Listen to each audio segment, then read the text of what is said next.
नमस्कार दोस्तों, मैं दिनेश कुमार आप सबका स्वागत करता हूं आपके अपने परिवार यज्ञ विद्या। जैसा कि आप जानते हैं, यज्ञ विद्या आपके लिए जो Uttar Pradesh police computer operator और जो एएसआई की वैकेंसी है उसके बारे में एक पोर्शन चला रही है, जिसमें कंप्यूटर का भी चल रहा है। उस वैकेंसी की तैयारी यहाँ पर करवाई जा रही है यज्ञ विद्या के द्वारा, जिसमें अभी हम कंप्यूटर का जो है लगभग 12 क्लास है आज की, जिसमें 11 कर चुके हैं पूरी कंप्लीट। देन इसके बाद जो दूसरा अलग पोर्शन है वो भी हम करने वाले हैं आगे। ये जो क्लास है हमारी इसकी कंप्यूटर की, ये है हमारा एल्गोरिथम और फ्लो चार्ट। इसकी ये सेकंड क्लास है। इससे पहले एक क्लास इसके ले चुके हैं, आप जाके उसको देखिए प्लेलिस्ट में। इसके अगर आपको इससे आज पहली बार देख रहे हो इसमें जो हमारा यज्ञ विद्या यूट्यूब चैनल इस पर आकर के क्लास, तो इससे पहले वाली सारी क्लास आप देख के आइए, ताकि इससे आपको समझ में आए कि जो कंटिन्यू आपका चल रहा है ना, वो आप कनेक्ट कर पाओ, जोड़ पाओ कि हम क्या चल रहा है, किस तरीके से पढ़ाया जा रहा है, पूरा आराम से यहाँ देख सकते हो। दोस्तों, ये जो हमारा सिलेबस चल रहा है ये केवल कंप्यूटर जो उत्तर प्रदेश वाला है उसी को फोकस है जरूर, लेकिन ये उसी में उपयोगी नहीं होगा, अन्य एग्जाम में भी उपयोगी आएगा जरूर। जैसे कि एसएससी है, बैंकिंग है, आरआरबी है, इन सब में यहाँ के क्वेश्चन पूछे थे और वो बैठेंगे भी सही आपके कंप्यूटर से। जहाँ इनमें पूछ रहा है, लेकिन सिलेबस तो वही है ना, लगभग सब जगह तो पूछते हैं, वो आपको यहाँ से काम बन जाएगा आपका, आपके सारा क्वेश्चन यहाँ से सही भी होते जाएंगे। ठीक है दोस्तों, ये प्लेलिस्ट बनी हुई है, आप पहली बार होते हैं यहाँ जाकर आप देख सकते हो आराम से। ये स्टैटिक जीके की भी है, आप उसको देखिए, क्योंकि स्टैटिक जीके में सर बहुत अच्छे से करवा रहे हैं। एक एक टॉपिक बहुत ही कम समय में उसका पूरा आपको दे देना आउटपुट, कि आपके एग्जाम के अकॉर्डिंग कितना मिलना, क्या आपके लिए सही है, वो दिखाना पूरा कोशिश किया जाता है सर के द्वारा। बहुत ही कम समय, मतलब 30-30 मिनट के लगभग वीडियो रखते हैं सर, और उसमें क्या करता है आपको पूरा आउटपुट, आपको जो चाहिए एग्जाम का उपयोग वो रख देते हैं। तो इतना अच्छा आपको मिल रहा है तो आप कहाँ इधर उधर भटक रहे हो। दोस्तों, ये सेकंड क्लास है आज हमारी, इसकी करते हैं कंटिन्यू इसको स्टार्ट। आज जो हमारा इसमें टॉपिक रहेगा वो रहेगा फ्लो चार्ट, और जो एल्गोरिथम है और फ्लो चार्ट है उसका आपस में तुलना करेंगे, क्योंकि दोनों का कार्य एक ही है। प्रोग्राम से पहले दोनों को क्या करते हैं, प्रोग्राम की एक फॉर्मेटिंग तैयार करके रखते हैं, तो दोनों कर रहे हैं एक ही कार्य, लेकिन दोनों में क्या डिफरेंस है, क्या चीजें क्या अलग अलग है इनमें, वो आज हम समझने की कोशिश करते हैं। दोनों को क्या थोड़ा बहुत डिफरेंस है, क्यों आपसे पूछा जा सकता है एग्जाम में। दोस्तों, ये मैंने आपको एक इसका जो फ्लो चार्ट है उसका एक यहाँ पर एक ये दे रखा है फोटो, जिसमें आप समझ सकते हो इसमें अलग अलग ये इसलिए दिया गया है क्योंकि आपको ये आकृतियां पूछी जाती है, तो आप जितनी बार इनको देखोगे ना उतनी बार आपको याद होगी कि इसलिए देखी थी हमने इनको। जैसे ये गोला है, स्टॉप करने का है, स्टार्ट करने का भी गोला है। इसके बाद में ये जो हमारा अलग अलग दिए हुए हैं, ये आपका बीच में आपका क्या कर रहा है, ये आपको प्रोग्राम ये करवाने के लिए दे रखा है, क्या मतलब लॉजिक प्रोसेस, जो भी आपके ट्रू फॉल्स जो भी आपकी कंडीशन है वो दिखाने का प्रयास यहाँ से किया जाता है। ये ट्रू, ये देखो ट्रू लिखा है या फॉल्स लिखा है, तो ये सारा कंडीशन आपको यहाँ दिखाने का ये किया जा रहा है, इसलिए इस डायग्राम को दिया गया है। दोस्तों, इसकी तुलना का आधार जो है वो देखते हैं हम कि क्या क्या आधार हो सकते हैं इसका, और किस आधार पर हम इसकी तुलनाएं करेंगे। जैसे आप देख पा रहे होंगे, इसका जो है थोड़ी देर में अपने आपको हाइड करता हूँ ताकि आपको क्लियर दिखा देगा, आपको पूरी डिस्प्ले शो हो रही होगी। अब जो इसका आधार है, मतलब क्या कंपोनेंट है, किस आधार पर हम डिसाइड करेंगे इसके लिए क्या क्या है इसका मेन पॉइंट तुलना के लिए, मतलब कंपेरिजन के लिए, उनको हम इस वाले कॉलम में हम लिखेंगे। देन एल्गोरिथम है और ये फ्लो चार्ट है। बुनियादी मतलब जो बेसिक चीज है, बेसिक क्या है इनके लिए, एल्गोरिथम में क्या बेसिक है और फ्लो चार्ट में क्या बेसिक है। तो एल्गोरिथम की जो बेसिक है वो क्या है, उन चरणों का अनुक्रम शामिल है, उन चरणों का अनुक्रम शामिल है जो समाधान की प्रक्रिया को दर्शाते हैं। इसमें ये जो परिभाषा लिखी है ये मतलब एक ऐसी भाषा है जो आप आसानी समझ नहीं पा रहे होंगे, लेकिन इसको ये ध्यान रखना आपको कि ये क्या करता है, हम लिखित रूप में रखते हैं। एल्गोरिथम क्या करता है, आप लिखित रूप में रखते हो। जैसे मैंने आप लोग पिछले क्लास समझाया एल्गोरिथम के बारे में पूरे डिटेल में, आप उसमें से अगर इसको कनेक्ट कर पा रहे हो तो इसमें क्या हो रहा है कि वो क्या कर रहा है, आपको प्रोग्राम जो है उससे पहले उसको लिख करके रेडी करो। ये प्रोग्राम बनाया है, देन इसको इसके पहले आप लिख करके तैयार कर रहे हो, वो क्या कर रहा है, लिख करके रख रहे हो इसमें एल्गोरिथम में। फ्लो चार्ट क्या करता है, इसमें विभिन्न आकृतियों से बना एक सूचना आरेख के प्रभाव को दर्शाता है। कुछ नहीं, जो आप प्रोग्राम कर रहे हो, ये शब्दावली है बहुत खतरनाक, आपके एग्जाम में ऐसे आएगी, बट ये भी ध्यान रखना आप, ये शब्दावली आपको दिखा दे रही है यहाँ पर, ये ऐसे आएंगे आपके एग्जाम में, तो आप इसको ध्यान रखना कि आपको ये सारे शब्द इस तरह के याद रखना कि ये हम किस कंडीशन में यूज करते हैं। इसका मतलब यहाँ हो रहा है कि जो आप कुछ आकृतियां लेते हो, जैसे मैंने आपको ये बताया अभी कि यहाँ पर ये है, तो ये फ्लो चार्ट क्या दिखा रहा है आपको, कंडीशन इस हिसाब से दिखा रहा है ना, अलग अलग चिन्हों के माध्यम से। तो ये चिन्हों के माध्यम से क्या करो आप, इसको जो आपको प्रोग्राम है उसको आप पहले से तैयार करते हो। बहुत गम्य था, मतलब उसको अच्छे से समझने के लिए क्या है, समझना में क्या होती है, इसकी कठिनाई होती है, क्योंकि भाषा है लिखित रूप में है। जैसे मैं आपको डायग्राम टेबल जो है टेबल बेस में दे रहा हूँ, तुलना है, अगर मैं लाइन लिख कर देता है एक एक अलग अलग अलग, तो आपको वो इतने आसानी से समझ में नहीं आता, इतना सुबोध नहीं लगता आपको कि वो आसान लगे, मतलब आसानी से उसको समझ सको, एक्सेप्ट कर सको उस बात को। समझने में आपको एक्स्ट्रा अपना क्या करना पड़ता, एफर्ट लगाना पड़ता। लेकिन यहाँ क्या होता है, वो मतलब क्या हो रहा है, लिखित रूप में तो आप क्या हो रहा है, समझ में एफर्ट लगाना पड़ रहा है। लेकिन वहीं क्या होता है, एल्गोरिथम में क्या होता है, डायग्राम बेस में है, चित्र के रूप में है, चित्र बना हुआ, चौकट बन गया, ये बन गया गोला, तो ये क्या हो रहा है, एक बार समझ में आ गई, ये स्टार्ट भी करता है और स्टॉप भी करता है। तो ये जो आपको दिखाया जा रहा है ये आसानी से समझ में आ जाता है, लेकिन इसमें स्टार्ट लिखना, कहाँ स्टॉप लिखना, अब यहाँ तो स्टॉप और स्टार्ट के लिए अलग अलग शब्द यूज करें, यहाँ तो एक ही चिन्ह कर रहे हैं ना, स्टॉप हो के स्टार्ट हो, दोनों के लिए एक ही हो रहा है। तो आपको ये आसान होता है, क्या फ्लो चार्ट थोड़ा आसान होता है। ठीक है, आगे देखते हैं अगला क्या होता है, इसका यूज किस लिए करते हो, उपयोग मतलब यूज कैसे कर रहे हैं आप, इसका टेक्स्ट के रूप में करते हो, इसका प्रतीक के रूप में करते हो, जैसा अभी बताया मैंने आपको, और पिछली क्लास में बताया था आपको डिटेल में इसका कैसे क्या है, दोनों में बहुत अच्छे से डिटेल में समझा इसकी पहले क्लास में, तो आप देख सकते हो उसमें भी साधन, इसका क्या क्या मतलब किस सेंस में हमारा जो है किस तरह के साधन है, इसमें किस किस कंडीशन को हम फॉलो करते हैं। तो हमारे पास क्या होता है, जो एल्गोरिथम होता है ना, उसको हम क्या कर रहे हैं, लिखित रूप में रख रहे हैं। किस रूप में रख रहे हैं, लिखित रूप में। जो फ्लो चार्ट होता है उसको क्या कर रहे हो आप, लिखित रूप में रख रहे हो, लिख करके रख रहे हो ना, तो उसके लिए कोई नियम तो है नहीं, मतलब उसके लिए क्या है, कोई कंडीशन तो ऐसे नहीं कि आपको ये जैसे इसमें चलता है गोला बनेगा, फिर ये वाला आपका इनपुट के लिए रहेगा, इस तरह से कंडीशन बनानी पड़ेगी, देन फिर आगे चलना पड़ेगा। तो ये आप जो प्रोसेस समझ रहे हो, ये प्रोसेस इसमें रहती है, किसमें, आपके फ्लो चार्ट वाले में। लेकिन इसमें ऐसा तो नहीं होता ना, तो इसमें क्या होता है, पहले से निर्धारित होता है कौन सा चिन्ह किसको डिसाइड करेगा, कौन इनपुट देगा, कौन आउटपुट देगा, कौन प्रोसेस करेगा, ये पहले से डिसाइड है। लेकिन यहाँ ऐसा कोई नहीं है, मतलब क्रम वो है, क्रम से चलना है, लेकिन ऐसा नहीं है इसमें कि ये चिन्ह इसको दिखा रहा है, ऐसा चिन्ह में नहीं है। ठीक है, डिबगिंग मतलब आप उस चीज को क्या कर रहे हो, डिटेल में मतलब समझ रहे हो, उसके ऊपर कुछ कार्य समझ पा रहे हो, क्या करो, आसानी से उसको समझ सकते हो, उसको क्या कर रहे हो, कठिनाई होती है। चिन्ह क्या होते हैं, जैसे कि आपके सामने कुछ चीज लिखी है, जैसे आपके सामने लिखी हुई दिखाई दे रही है, तो आप इसको समझ पा रहे हो, थोड़ी बहुत सरल भाषा में लिखी तो आप समझ तो लेते हो। लेकिन चित्र में क्या होता है, अगर उस चित्र के अंदर मैं डिसाइड नहीं कर रहा हूँ, जैसे मैंने गोला बना दिया, ये गोला बना दिया, इसके बाद आपको ये भी नहीं बोला है कि इस गोला का मतलब स्टार्ट है, इस गोला का मतलब स्टॉप है, तो आपको थोड़ा समझने में कठिनाई तो होगा कि यहाँ किस सेंस में यूज किया गया है। ठीक, आपको ये भी तो लगेगा ना कि जो गोला बना है ये स्टॉप का भी हो सकता है, ये स्टार्टिंग का भी हो सकता है, तो ये थोड़ा सा क्या हो जाता है, कठिन हो जाता है। इसका होता है निर्माण क्या होता है, हैरान करने वाला, आपको लिखने में कितनी कठिनाई होती है। कोई भी आप एक पेज का अगर लिख रहे हो उसमें समझ जाता है, वहीं उसी एक पेज को आप डायग्राम कन्वर्ट करना चाहोगे ना फ्लो चार्ट में, तो क्या करोगे, आप आसानी से बना के खड़ा कर दोगे, आसानी से बना दोगे। जैसे कि मैंने ये लिखा आसानी, अब आसानी मेरे को लिखने में इतना टाइम लगा, और आसानी के लिए मैंने एक कोई सिंबल बना लिया पहले से, आसानी के लिए मैंने क्या किया, कोई सिंबल पहले से बना लिया, मैंने आसानी के लिए सिंबल बनाया, मान लो कि मैं क्या करूंगा, एक गोला यूज करूंगा आसानी के लिए, तो मैं क्या करूंगा, ये आसानी इतना बड़ा लिखा, फिर इसका ये सिरो रेखा अलग खींचनी पड़ेगी, तो क्या होगा, इसको लिखने में मुझे क्या लग रहा है, समय लग रहा है, लेकिन गोला बनाने में मुझे समय थोड़ा लग रहा है। तो ये क्या हो रहा है, ये आसान होता है, क्या फ्लो चार्ट। ठीक, आगे चलते हैं, अगला क्या बोल रहा है आपका, ये था हमारा किसका, जो कल का टॉपिक हमारा बचा था कुछ किसका, फ्लो चार्ट और एल्गोरिथम। उसका क्या बचा था, हमारा जो तुलना है, कंपैरिजन है, वो बच गया था, तो उसको करने का हमने प्रयास किया है। अगला जो इसी फ्लो चार्ट के अंतर्गत है, इसके जैसा ही कुछ आता है, मतलब जो कार्य करता है ऐसा ही कार्य करने वाला एक और आता है हमारा फंक्शन, वो आता है सूडो कोड। सूडो कोड क्या करता है, सूडो कोड की स्पेलिंग याद है, पी से स्टार्ट हो रही है, ठीक है, लेकिन यहाँ सूडो पढ़ते हैं इसको। सूडो कोड में क्या होता है, सूडो कोड भी एक ऐसी तकनीक है जिसका प्रयोग हम क्या करते हैं, प्रोग्राम में लॉजिक का प्लान बनाने के लिए करते हैं। हम एल्गोरिथम का हो या फ्लो चार्ट का हो, इनका उपयोग भी किस लिए कर रहे थे, प्रोग्राम में लॉजिक क्या लगाने वाले हैं, किस तरह से उस प्रोग्राम को हम रन करवाने वाले हैं, उसको पहले से पूर्व निर्धारित करते हैं, पहले से डिसाइड करते हैं, ऐसे ऐसे कार्य करने वाले हैं स्टेप बाय स्टेप। और ऐसा ही क्या करता है, सूडो कोड भी क्या करता है, पहले से तैयार करता है भी कि कैसे चलने वाला है, के लिए किया जाता है। सूडो कोड ऐसे इंस्ट्रक्शन होते हैं जिनकी मदद से डेवलपर, जो प्रोग्राम बना रहा है, जो भी आप सॉफ्टवेयर बना रहे हो, तो डेवलप बनाने वाला को डेवलपर कहा जाता है।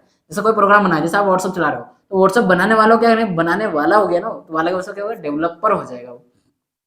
किसी प्रोग्राम के लिए लॉजिक को लिखने से पहले उसके लॉजिक को क्या कहता है, प्लान कर सकता है, मतलब वो पहले ही किसके माध्यम से, सूडो माध्यम से क्या कर सकता है, प्लान पहले से तैयार कर सकता है, जिससे उस प्रोग्राम को लिखना आसान हो सके। मतलब जो भी आपका एल्गोरिथम है, आपका फ्लो चार्ट है, दोनों जो कार्य कर रहे हैं वही कार्य कौन कर रहा है, आपका सूडो कोड भी कर रहा है। इसीलिए हमने क्या किया, इसको इसके साथ में जोड़ा है। आपके सिलेबस सूडो कोड नहीं है, लेकिन वो आपसे पूछ तो सकता है ना, क्योंकि उसने क्या किया, आपको फ्लो चार्ट दिया, एल्गोरिथम दिया, और दोनों आपके सिलेबस में है। देन उसके बाद क्या, इसके जैसा ही कंपैरिजन करने वाला वो पूछ सकता है, इसलिए हमने क्या किया, इसको भी आपको ढाल दिया आपके इसमें स्लाइड में, ताकि आपको ये भी थोड़ा समझा दिया जाए साथ साथ। ये कैसे होता है तैयार, तो ये जो आपको दिखाई दे रही होगी यहाँ पर चित्र, इसमें क्या हो रहा है, ये पहले ऐसे डिसाइड किया, फिर इसका भी अलग हो सकता है, मतलब क्या होता है, उल्टा ट्री के आकार का। आपका ट्री क्या होता है, ऐसे ऐसे खड़ा रहता है ट्री, ऐसे ऐसे, और ये क्या हो रहा है, ये ऐसे ऐसे खड़ा हो रहा है, ऐसे ऐसे चल रहा है, तो ये आपका उल्टा ट्री के आकार का बनता है सूडो। कैसा, उल्टा ट्री के आकार का, ट्री मतलब पेड़। ठीक, आगे चलते हैं, अगला क्या बोल रहा है इसमें, इसके बारे में थोड़ा डिटेल है कि सूडो कोड जो है ना, टेक्स्ट बेस्ड प्रोग्राम होता है, मतलब टेक्स्ट होता है, मतलब क्या करता है, लिख करके रखा जाता है इसको। प्रोग्राम डिजाइन लैंग्वेज है, मतलब एक कैसे, और एक लैंग्वेज है, मतलब भाषा है कि यह एक इस प्रकार की भाषा है जो कि डेवलपर को कोड लिखने से पहले ही उस कोड का एल्गोरिथम समझने में मदद करती है। कोड लिखने से पहले आप कोई भाषा लिख रहे हो, कुछ भी उसमें लिख रहे हो ना, उस लिखने से पहले आपको समझना है कोड की कि कोड किस तरह से लिखना है, क्या करना है। ये समझने में ये लैंग्वेज कौन सी मदद करती है? Pseudo code. ठीक, जो सूडो कोड है वह एक अनौपचारिक भाषा है जिसकी मदद से हम किसी भी कोड को लिखने से पहले उसके डिस्क्रिप्शन को अपनी भाषा में, जैसे इंग्लिश है, हिंदी है, आप जब भी आपकी भाषा हो या फिर किसी भी और भाषा में हम लिख सकते हैं। ये जो आपका फ्लो चार्ट था वह क्या थी? मतलब उसका कंपलसरी भाषा थी कि इस सरल से भाषा है लेकिन कंप्यूटर समझे उस भाषा में चलो। ठीक, और इसके बाद क्या था? फ्लो चार्ट आपका डायग्राम बेस में चल रहा था। और सूडो कोड क्या हो रहा है? हमारे आम जो मानवीय भाषा है, जो हम जानते हैं, उस भाषा में भी इसको हम तैयार कर सकते हैं। इसका एक सिंटेक्स बना रहेगा दोस्त। ये आपसे इतना सारा डिटेल नहीं पूछा, लेकिन आपसे मेन जो चीज पूछेगा वो क्या पूछेगा कि ये क्या है, कि किस तरह का है, तो लॉजिक तैयार करने का है। देन इसके बाद आपसे क्या पूछ सकता है, किसके लिए होता है? प्रोग्राम को आसान बनाने के लिए। साथ साथ क्या होता है? कोड को समझना होता है इससे, और टेक्स्ट बेस्ड है। ठीक है, इसका एक सिंटेक्स है। जो सिंटेक्स क्या बोल रहा है, सिंटेक्स में क्या चल रहा है, सिंटेक्स किस तरह का? सिंटेक्स का मतलब यह है कि हम प्रोग्राम जो है, जो सूडो कोड के माध्यम से है, अगर प्रोग्राम रेडी कर रहे हैं तो उसके लिए क्या कंडीशन है, किस स्टेप को हमें फॉलो करना है, किस स्टेप से हमें चलना है उस प्रोग्राम के लिए तैयार करने के लिए सूडो। तो हम बनाएंगे इससे। सबसे पहले स्टार्ट कर रहे हैं कि आपको एल्गोरिथम और फ्लो चार्ट में कुछ ऐसे लगा था। स्टार्ट तो हम उसमें भी कर रहे थे ना, बस ये है कि इसमें स्टार्ट शब्द यूज कर रहे थे, इसमें हम गोला चिन्ह यूज कर रहे थे। कर तो वो भी हो रहा है ना, स्टार्ट मतलब ये भी स्टार्ट तो कराया करेगा। इसके बाद ये भी आपको इनपुट दे रहा था, यहाँ पर आप क्या कर रहे थे? रीड के लिए दे रहे थे, मतलब देता भी इनपुट ही रहे थे ना। इसमें क्या होगा? इनपुट यूज कर रहे हो क्या? कोई भी जो भी आप इनपुट देना चाह रहे हो, जैसे मैंने यहाँ इनपुट क्या दिया, इनपुट ए और बी, मैंने क्या किया? 2 नंबर दिए उसको इनपुट करने के लिए। यहाँ इस तरीके से देखने की कोशिश की। इसके बाद क्या कंपेयर करना है, इसके बाद कंडीशन बताना है कि क्या करना है, मतलब वो क्या करना है, किस लिए प्रोग्राम बना रहे हो, वो करने के लिए हम यहाँ क्या करते हैं? कंपेयर करते हैं, तुलना करते हैं उसका, ए और बी में तुलना करते हैं, बड़ा छोटा किस तरह का, जो भी प्लस माइनस जो भी आपको कंडीशन लगानी है, जो भी आपको रन करवाना है, उसके लिए तीसरे नंबर पर आप क्या करते हो? कंपेरिजन करते हो। उसके बाद आगे चलते हो, आपको कंपैरिजन हो गया। अब कंपैरिजन हो गया तो किस तरह का कंपैरिजन कर रहे हो आप? बड़ा है, छोटा है, क्या करना चाह रहे हो आप? तो वो क्या करोगे आप? कंडीशन लगाओगे, लूप लगाओगे। चौथा नंबर क्या करोगे आप? लूप। इफ क्या मतलब, ये जो कंडीशन इफ एल्स ये लगा रहे हो ना, ये सब क्या होता है? ये होता है आपके लूप। इनको क्या कहते हो आप? लूप कहते हो। मतलब ये सब आपके क्या होता है? लूप होते हैं। थोड़ा अच्छे से लिख देते हैं, 9 मिनट। ये सब क्या होता है? आपके लूप, लूप का कार्य करते हैं। कौन? जो आपका ये वाला इफ एल्स जो भी आप कंडीशन लगाते हो ना, ये क्या होता है? आपका लूप का कार्य करते हैं, इन्हें कोई लूप कहा जाता है। ठीक है, इसमें क्या लगा रहा हूं मैं? इफ ए बड़ा है बी से तो प्रिंट करना है ए, ये कंडीशन दिखा दी मैंने यहाँ पर। कहां पर? चौथे नंबर पर। इसके बाद अगला क्या रहा है? Else print. अगर अगर मेरी ये कंडीशन फॉलो नहीं हो रही ना, कि ए जो मैंने नंबर दिया, जैसे मैंने ए और बी तो नंबर तो दे दिया है ना उसको फॉलो करने के लिए, लेकिन मैंने ए की संख्या जो है, ए को एक नंबर डिसाइड किया, ए इज इक्वल टू कितने नंबर है मेरा? 1 है, और बी इज इक्वल टू मेरा है 11। तो क्या ये कंडीशन ट्रू हो रही है इसमें?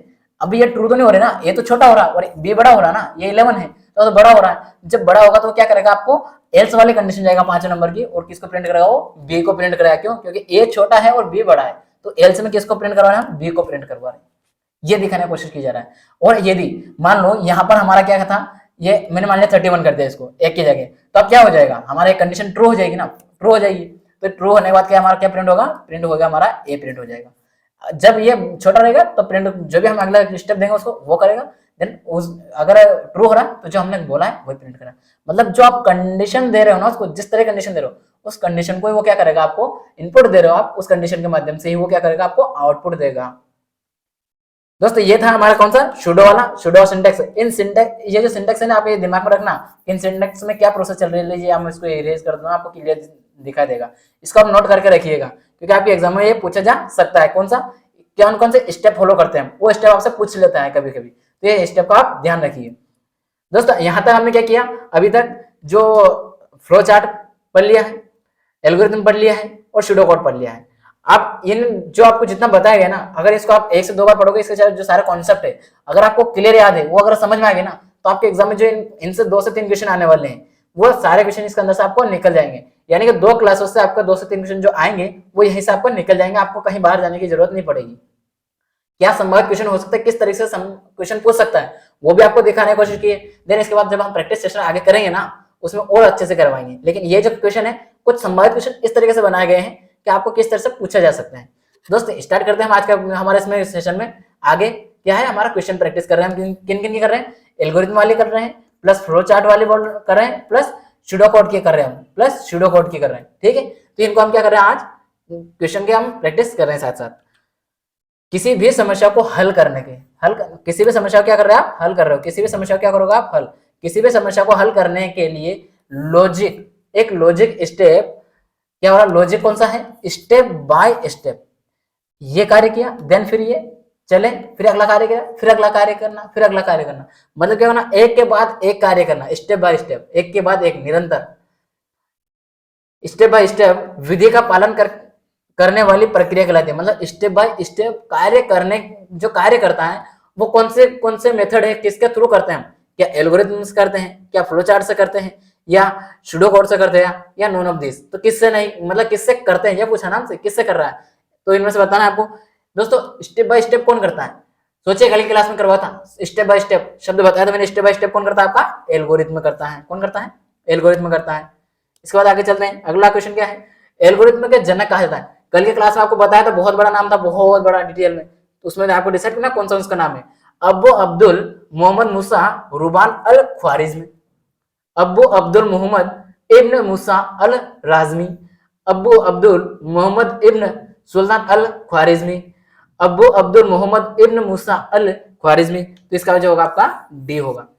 दोस्तों मैंने आपको ये दिया है विकल्प, बिल्कुल एक दूसरे से कंपेयर करने की कोशिश की है, बिल्कुल एक एक शब्द की इसमें ये छेड़खानी की है। आपसे इतना डिटेल में शायद ही पूछे, इसमें क्या होगा, वो आपको और दूसरा किसी के साथ कंपेयर करेगा तो आप आसानी से इसको निकाल जाओगे किसी एक शब्द के माध्यम से भी। मैंने आपको इस तरह का देने की कोशिश की है कि आपसे वो क्या पूछ सकता है, कितना डीप में जाकर पूछ सकता है इसका नाम को भी वो देने की कोशिश की है। ठीक, अगला क्वेश्चन देखते हैं। अगला क्या है, एल्गोरिथम के बारे में कौन सा कथन सही है, मतलब इसमें से जो दिया गया है उसमें से कौन सा कंडीशन ट्रू है वो दिखाने की कोशिश करा। इनपुट, आउटपुट और प्रभावशीलता, क्या इनके फीचर हैं, क्या इसके गुण हैं, किसके, एल्गोरिथम में पूछ रहा है, तो कौन सा कथन इसमें से सही है पूछना चाह रहा है। तो क्या इन एक और दो, क्या दोनों कार्य उसके अंदर होता है, दो और तीन क्या ये होते हैं, ना तो एक ना तो दो, या क्या बोल रहा है एक दो तीन, या सभी करते हैं। तो इसमें क्या आएगा आपका एक दो तीन, क्यों, क्योंकि आपके इसके अंदर क्या था, कितने बताए थे मैंने, 6 बताए थे आपको, 6 में से तो है, 6 में से तो है, इनपुट है, आउटपुट है, इसके बाद क्या हो रहा है, प्रभावशीलता है, इसके बाद आपकी स्पष्टता आता है, अगला स्पष्टता आता है, इसके बाद आपका आता है कौन सा, भाषा आती है, भाषा आ जाती है आपकी भाषा। इसके बाद कौन सा आता है अगला आपका, एक और रहता है, कौन सा बचता है आपका, बचता है फ्लो चार्ट में नहीं, इसमें 3 2 इसके बाद आगे सीमा डिसाइड करता है, सीमा मतलब किस समय के अंदर करना है। तो ये क्या हो रहा है आपका 3 और ये है, और 3 ये आपके यहाँ दिया है। आपको याद रखना कौन सा, ये एस का मतलब यहाँ स्पष्टता है, स्पष्टता। ठीक है दोस्तों, ये स्पष्टता है, ये भाषा है, और ये सीमा है। 3 तो हो गए और 3 यहाँ लिखे। ये कौन सा 6 क्या थे, एल्गोरिथम की एक विधिया थी कि इस क्रम से हमें चलना है, ये सारा उसको फॉलो होना चाहिए। कौन सा, मतलब इसके लिए, किसके लिए, कि ये जो आप फ्लो चार्ट बना रहे हो उसमें सभी चीज है या नहीं समाहित, अगर नहीं है तो आपको प्रोग्राम अच्छे से नहीं हो पाएगा, आपको प्रोग्राम में कुछ भी एरर आ सकती है। अगला क्या है, एक उपयोगकर्ता द्वारा, मतलब जो भी यूजर है, यूजर उपयोगकर्ता मतलब यहाँ यूजर से है, द्वारा अपेक्षित, मतलब जो भी वो लक्ष्य है, वो उसका जो भी गोल है, जहां उसको पहुंचना है, अपेक्षित मतलब वो डिसाइड करके बेटा कि मुझे यहाँ पहुंचना, वो आउटपुट को निर्धारित समय में प्राप्त करना। निर्धारित समय में क्या बोल रहा है, टाइम मतलब आपने कोई भी समय निर्धारित किया, उस समय के अंदर उसको क्या करना है, आउटपुट चाहिए, जो निर्धारित किया उसमें उसको आउटपुट चाहिए। जो प्रोग्राम है उसने 1 घंटा है, जैसे मैंने कल 1 घंटा का एग्जांपल दिया था, 1 घंटे के अंदर देना है, तो ये क्या हो रहा है आपका, ये टाइम डिसाइड करेगा ना। तो ये जो एल्गोरिथम में कौन सी विशेषता है, किस तरह की विशेषता है। अभी दोस्तों अगर आपने ध्यान से समझा हो तो अभी जस्ट इससे पहले वाला क्वेश्चन में समझाया मैंने थोड़ा सा इसका, प्रभावशीलता, सीमाबद्धता, स्पष्टता या भाषा। तो इसका जो आपका सीमाबद्धता आएगा, क्या होगा आपका सीमाबद्धता। अगला है 5वां क्वेश्चन, क्या बोलता है, डैश में कंप्यूटर प्रोग्राम को चित्रात्मक रूप से प्रदर्शित करता है। चित्रात्मक, लिखित की बात नहीं हो रही है, साथ साथ क्या हो रहा है, टेक्स्ट की बात नहीं हो रही है, लिखित मतलब टेक्स्ट की बात देखिए, लेकिन उसमें क्या हो रहा है, जो आपका जो ट्री का आकार है उसमें नहीं हो रही है, किसमें हो रही है, आपकी चित्र के रूप में आ रही है ओनली। क्या बोल रहा है, जिससे प्रोग्राम समझना आसान होता है। एल्गोरिथम होता है, फ्लो चार्ट में होता है, सूडो कोड में होता है, नॉन ऑफ दिस में होता है। तो आपको होगा ये फ्लो चार्ट में होगा। ये तो लिखित रूप में होता है ना, ये तो लिखित रूप में होता है, मतलब टेक्स्ट के फॉर्मेट में होता है, टेक्स्ट की फॉर्मेट में होता है, टेक्स्ट की फॉर्मेट में होता है। देन इसके बाद क्या होता है, ये आपको दिखाई दिया चित्रात्मक रूप से होता है, मतलब कि डायग्राम बेस होगा। ये क्या होता है आपका, ट्री के आकार को होता है। ये किसका आकार होता है, ट्री के आकार को होता है। ठीक है, ट्री के आकार में होता है, प्लस ये क्या कर सकता है, साथ में टेक्स्ट में भी रह सकता है, ये टेक्स्ट में भी हो सकता है। टेक्स्ट में भी हो सकता है, टेक्स्ट में भी हो सकता है। ठीक है, आगे चलते हैं। अगला क्या बोल रहा है, अगला क्वेश्चन क्या बोलता है, फ्लो चार्ट में प्रयोग किए जाने वाला अंडाकार, अंडाकार मतलब ये गोल चिन्ह जो प्रोग्राम की आकृति की शुरुआत स्टार्टिंग की बात कर रहा है और समाप्त स्टॉप को प्रदर्शित करता है, डैश कहलाता है। दोस्तों यहाँ मैंने आपको लैंग्वेज बेस्ड में दिया है, आपको वहां क्वेश्चन किस तरीके से आ सकता है, यही क्वेश्चन एग्जाम में आपको वहां देगा, वो दी गई आकृति और आकृति दे देगा इस तरह से, और ये जो आकृति है किसको प्रेजेंट करेगी, तो आपको क्या हो रहा है, शुरुआत और समाप्त, ये इस तरीके से आ सकता है। अभी ये किसको कर रही है, मतलब उसको क्या कहते हैं हम, यहाँ क्या पूछना रहा, जो ये शुरुआत मतलब स्टार्टिंग और एंडिंग पॉइंट दिखा रहा है, स्टॉप का दिखा रहा है, उसके लिए जो हम चिन्ह यूज कर रहे हैं गोलाकार, उस चिन्ह को क्या कहा जाता है, क्या कहता है, टर्मिनल कहा जाता है क्या, प्रक्रिया कहा जाता है क्या, निर्णय मतलब डिसीजन कहा जाता है क्या, कनेक्टर कहा जाता है क्या, प्रक्रिया से है प्रोसेसिंग, तो किसको कहा जाता है, तो आपको कहा जाता है यहाँ पर टर्मिनल को कहा जाता है। ठीक, आगे चलते हैं। अगला क्वेश्चन नंबर 7 क्या बोल रहा है, फ्लो चार्ट में प्रयोग किए जाने वाला चतुर्भुज, चतुर्भुज चार भुजा वाला, याद रखना आप चतुर्भुज का, जो अभी कल की क्लास में समझाया था मैंने आपको, जिसे डैश के लिए प्रयोग किया जाता है, टर्मिनल, प्रक्रिया मतलब प्रोसेस, इनपुट आउटपुट और कनेक्टर, तो इसमें आगे आपका इनपुट आउटपुट, चतुर्भुज है ना, आपका इनपुट आउटपुट तो आ रहा था, वो ये कंडीशन फ्लो कर रही थी ना, ये वाली कंडीशन आ रही थी ना उसमें, ऐसे कुछ बन रहा था ना, सॉरी ये थोड़ा सा तिरछा बन गया है, थोड़ा सा सही बना देता हूँ इसमें, ये इस तरह से आएगा, ओ सॉरी ये इस तरह से आएगा और ये ऐसे रहेगा, देन ये ऐसे, हाँ ऐसे बनेगा, ऐसे कुछ बनेगा, ऐसा कुछ बनेगा। देन इसमें क्या दिखाया था मैंने आपको, उसमें दिखाया गया था, आपको आराम से ज्यादा नीचे खींच गया, ये ज्यादा नीचे खींच गया ना, ये इस तरीके से कुछ आकृति बनेगी आपकी, इस तरीके से कुछ आकृति बनेगी। ठीक है, ये तो आपको उसका बन गया ना, प्रोसेस कर रहेगा ना, तो ये तो प्रोसेस वाला जाएगा, ऐसा नहीं बनेगा। कल की क्लास में आपको बना के दिखाते हैं, बना नहीं पा रहा हूँ मैं सही से क्लियर, आप देख लेना उसमें। तो ये क्या हो रहा है, आपका इनपुट आउटपुट को दिखाने का प्रयास कर रहे हैं। ठीक है, आगे चलते हैं। अगला कौन सा वाला, एक उपयोगकर्ता द्वारा, यूजर द्वारा निर्धारित प्रोग्राम बनाया जाता है जो बहुत बड़ा है, मतलब प्रोग्राम कितना है, बहुत बड़ा है, बहुत बड़ा।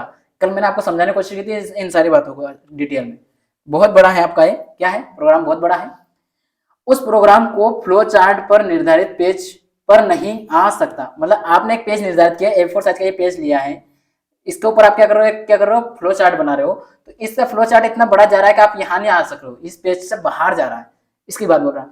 उस उपयोगकर्ता द्वारा बनाया गया फ्लो चार्ट कम से कम 2 पेज में जाता है, कंडीशन भी देती है आपको, कम से कम 2 पेज में जाएगा, इतना बड़ा है।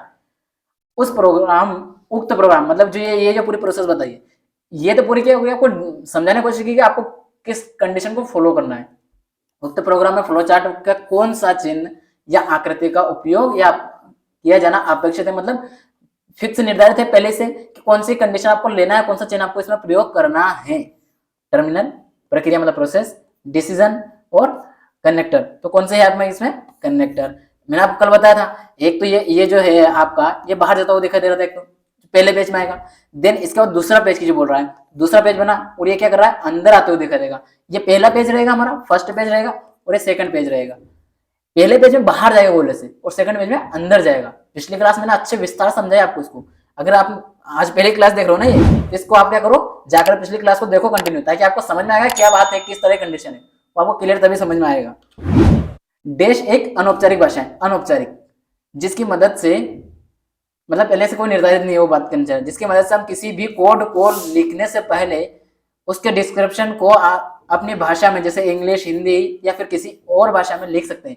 दोस्त अभी बताया, इसी क्लास में बताया है आज ही, ये वाली पूरी लाइन ऐसी, तो क्या कहते हैं उसको, सूडो कोड बोलते हैं, एल्गोरिथम बोलते हैं, फ्लो चार्ट बोलते हैं या टर्मिनल, तो इसको बोलेगा आप सूडो कोड। आगे चलते अगला क्या है, नीचे दिए गए कथनों में से कौन सा से कथन सही कथन का चयन करें, मतलब नीचे कथन दिए, ये 3-4 कथन दिए कुछ, इनमें से हमें डिसाइड करना है कि कौन सा ट्रू है, कौन सा कथन सही है, जो इसमें बातें की जा रही है उसमें। एल्गोरिथम को, अब यहाँ बात की जा रही है किसके लिए, एल्गोरिथम के लिए, पहले वाले में, को समझना कठिन है, ये आपको मैंने कंपेयर कराया था ना, वहां लिखवाए थे एक शब्द, आप उससे भी इसको आंसर को निकाल सकते हो। एल्गोरिथम को समझना कठिन है जबकि फ्लो चार्ट को समझना आसान है, क्या ऐसी बात है। एल्गोरिथम चरण दर चरण का मतलब है स्टेप बाय स्टेप, ठीक है, ये कंडीशन फॉलो करने वाला चलने वाली प्रक्रिया है, मतलब एल्गोरिथम जो है क्या, स्टेप बाय स्टेप चलने वाली प्रक्रिया है, जबकि फ्लो चार्ट जो है आकृतियों के माध्यम से प्रोग्राम को प्रदर्शित करने की प्रक्रिया है, प्रक्रिया मतलब प्रोसेस है। प्रोसेस किस तरह की है? फ्लोचार्ट डायग्राम बेस है और ये क्या है? स्टेप बाय स्टेप चलने वाली है। एल्गोरिथम में पूर्व निर्धारित, पहले से निर्धारित नियमों का पालन किया जाता है, ऐसा है क्या? जबकि फ्लो चार्ट में किसी नियम का पालन नहीं किया जाता है। कौन सा कथन सही है? सही वाला कथन डिसाइड करना है, केवल एक और तीन, केवल एक दो और एक दो तीन। तो दोस्तों अगर आपने इस मतलब इसी क्लास को कंटिन्यू अगर शुरू से देखिए ना व्यवस्थित रूप से ध्यानपूर्वक, तो इसमें जो टेबल करवाए थे आपको, उन टेबल वाले में से ही आपको ये आंसर निकल रहा है। इसमें कौन सा है? एक और दो। कैसे एक और दो? क्योंकि ये जो पूर्व निर्धारित है ये करता है फ्लो चार्ट, और ये जो पालन नहीं होता है किसमें नहीं होता है? एल्गोरिथम पालन कान में होता है। मतलब क्या क्या इंटरचेंज किया इनको, इनने क्या किया? आपस में बदल दिया इन दोनों शब्दावली को और ये ढाल दिया। तो ये गलत है, बाकी सब दो कथन सही है। दोस्त आज हमने 10 क्वेश्चन रखे हैं, इसके बाद हम आगे भी करेंगे कंटिन्यू और भी, जिसमें ये जो सेशन है फ्लो चार्ट वाला ये हुआ कंप्लीट। इसके बाद हम नया टॉपिक उठाएंगे आज से, अगला जो रहेगा अगली क्लास में उसको करेंगे। देन उसके बाद फिर धीरे धीरे हमारा जो जैसे जैसे हमारा सिलेबस होता जा रहा है कंटिन्यू, पूरा सिलेबस को कंटिन्यू करना ही है हमें, मतलब पूरा करके ही हम रुकने वाले हैं, तब तो हम इसमें रुकने वाले नहीं है। देन इसके बाद हम एक और पोर्शन स्टार्ट करने जा रहे हैं अभी कुछ दिन में रीजनिंग का, तो आप बने रहिए, उसमें भी देखिएगा, आपको बहुत अच्छे से समझाएंगे उसमें भी पूरे। दोस्त ये जो है कंप्यूटर की प्लेलिस्ट बनी हुई है, आप अगर पहली बार आए हो, आज पहली बार देख रहे हो इस क्लास में, तो आप उसको जाकर देखो ताकि आपको समझ में आए कि आपको एक एक स्टेप में पूरा जो करवाए गए जितना भी कंटेंट वो आपका एग्जाम के अकॉर्डिंग है या नहीं। यज्ञ विद्या जो आपको दे रही है वो एग्जाम अकॉर्डिंग दे रही है, तो आप कहाँ तक इसका प्रमाणिक है कि नहीं है? ये बोल रहा है बंदा, यहाँ से बोल रहे हैं यज्ञ विद्या थ्रू, क्या झूठ तो नहीं बोल रहे हैं? हमारी परीक्षा में उपयोगी होगा नहीं होगा? आप मिलाइए, किसी और से आप कंपेयर करने की कोशिश करेंगे तो आप भी देख सकते हैं आपको कंटेंट है बिल्कुल शॉर्ट नोट्स के रूप में, और आपको एग्जाम के अकॉर्डिंग करवाया जा रहा है, जो आपकी परीक्षा में पूछे जाते हैं वहीं के अनुसार। दोस्तों इसी के साथ हमारा स्टैटिक जीके का पोर्शन है ना सर करवा रहे हैं, जो आपके एग्जाम में बहुत बड़ा महत्व रखेगा वो भी, क्योंकि कंप्यूटर का जो है लगभग 80 क्वेश्चन आ जाएंगे। देन उसके बाद 80 क्वेश्चन बचेंगे ना, उसमें से आपका रीजनिंग का भी आना है। रीजनिंग का 2 पोर्शन है, रीजनिंग का 2 पार्ट है, ठीक है, 2 पार्ट में डिवाइड है रीजनिंग, तो वहां दोनों तरह से आएगी। और अगला एक और जो है आपका कौन सा? स्टैटिक जीके है ना, स्टैटिक जीके है, तो स्टैटिक जीके ही तो आपका वहां आएगा ना। जब स्टैटिक जीके आएगा तो वो भी तो आपको कुछ महत्व रखेगा इनमें 80 क्वेश्चनों में, थोड़ा बहुत तो रहेगा, थोड़ा बहुत नहीं, लगभग इसका जब रीजनिंग का है मतलब लगभग 80 क्वेश्चन, तो 40 क्वेश्चन के आसपास किसका रहने वाला आपका? इसका रहने वाला स्ट्रेटेजी का, तो वो भी आपको आना है, कहीं से भी आओ, करंट से भी आएगा। देन इसके बाद आपको जो सारा सिलेबस में दिया हो, तो आपको टॉपिक वाइज आपको कवर करवाया जा रहा है सर के द्वारा, तो आप कीजिए वहां से एक एक टॉपिक वाइज, एक एक छोटे छोटे वीडियो में छोटे छोटे टॉपिक लेते जा रहे हैं, मतलब जितना उस टॉपिक में से आपको क्वेश्चन पूछ सकते हैं उतना उठा करके आपको बनाकर वीडियो और दिया जा रहा है, तो आप देखिए वहां पर बहुत अच्छे से आपको समझ में आएगा। दोस्त ये इसके बाद हमारी और भी प्ले लिस्ट बनी हुई है, जैसे हमारे अदर एग्जाम जैसे चल रही है, जैसे अभी उत्तर प्रदेश पुलिस की एग्जाम होने वाली है, तो उसको लेकर के अभी डेडिकेटेड बैच चल रही है बहुत अच्छे से, उसको आप देख सकते हो जाकर के यहाँ पर। इसके साथ ही हिंदी की चल रही है, वो भी उसमें बहुत उपयोगी सिद्ध होगी। साथ ही ये स्टैटिक जीके का है और ये मैथ्स का है। आप इन सारों को जाकर प्लेलिस्ट में आराम से देख सकते हो, वहाँ सारी प्लेलिस्ट बनी हुई है। और इनका पीपीटी अगर प्राप्त करना हो, इनका पीडीएफ वगैरह ये प्राप्त करना हो, जैसे अभी कमेंट बॉक्स में आ रहा है 2-3 दिन से लगातार देखा था मैंने कमेंट कि एक किसी को पीडीएफ नहीं मिल पा रहा है। तो दोस्तों मैं आपको ये बोलना चाह रहा हूँ कि आप क्या करो, पीपीटी प्राप्त करने के लिए आप यहाँ जाओ, किस पे? www.yajnavidya.com पर, क्या है इसकी वेबसाइट हमारी, इस वेबसाइट पे जाओगे ना आप, तो आपको वहां से सारा पीडीएफ जितनी क्लास अभी तक करवाई है उन सभी को पीडीएफ वहां रखा है। देन जो क्लास अभी एक चल रही है इस क्लास का भी आपको पीपीटी या पीडीएफ जिस भी फॉर्मेट में चाहिए आपको तुरंत चाहिए, आप वहां जाकर के डाउनलोड कर सकते हो। साथ साथ आपको और कहीं से नहीं मिल पा रहा हो, ये वेबसाइट नहीं मिल पा रही हो, इस मतलब वेबसाइट तो रखिए सामने, फिर भी आपको आप गलत टाइप कर पा रहे हो, समझ नहीं पा रहे हो, तो आप ये क्या @yajnavidya.com ये यज्ञ विद्या पर जाइए, ये टेलीग्राम है हमारा, इस पर आप ज्वाइन करेंगे तो यहाँ से आपको पीडीएफ मिल जाएगा। दोस्तों रोकते हैं आज के लिए यही, मिलेंगे अब अगली क्लास में अगले टॉपिक के साथ, नए जोश के साथ मिलते हैं फिर। जय हिंद जय भारत।